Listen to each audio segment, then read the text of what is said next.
Good evening, and it's great to have you with us here as we near the end of another week together. And we begin tonight with that fragile ceasefire between Israel and Hamas. The clashes already tonight in the Middle East and here in New York City. The arrests here, the Jewish man attacked in the street.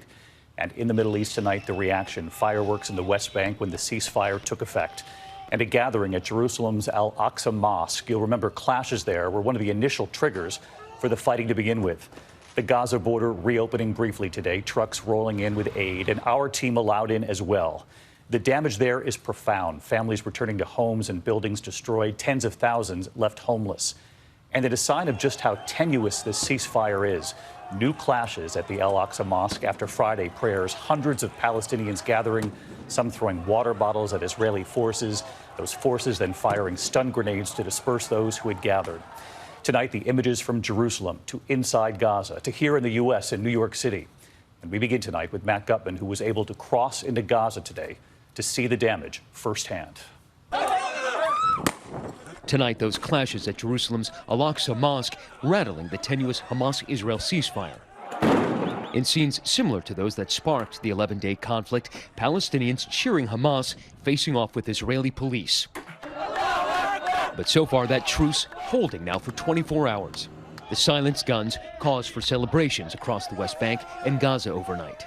With the truce mediated by Egypt and backed by the White House, Israel briefly opening its border with Gaza to aid convoys. And here in Gaza today, we saw thousands cramming into city parks and the streets. For 11 days now, the roads here have been absolutely silent. But now, with this ceasefire, the streets are filled. In fact, they're snarled with traffic. Gazans returning to their homes, picking through the rubble. Ajar Nasir saying, what does this truce mean? We are back to our homes. We don't have a place to sit. We don't have water. We don't have electricity. Today, we found Mohammed Hadidi, who lost almost everything, at a funeral tent. Last weekend, as rescuers crawled over the debris, Mohammed wailed in anguish. His wife and 4 sons somewhere under that slab of concrete. About an hour later, he learned they'd all been killed, save for his 5-month-old Omar. Mohammed tenderly kissing him in the hospital. Today, as we joined Mohammed, he held his dozing boy. Mohammed telling me Omar is his whole world. He props Omar on his knee and asks, he's 5 months old. What did he do? As we part, I ask Mohammed what kind of life he hopes for Omar.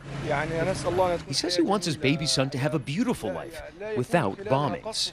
I ask if that's possible here in Gaza. He says that'll be very difficult.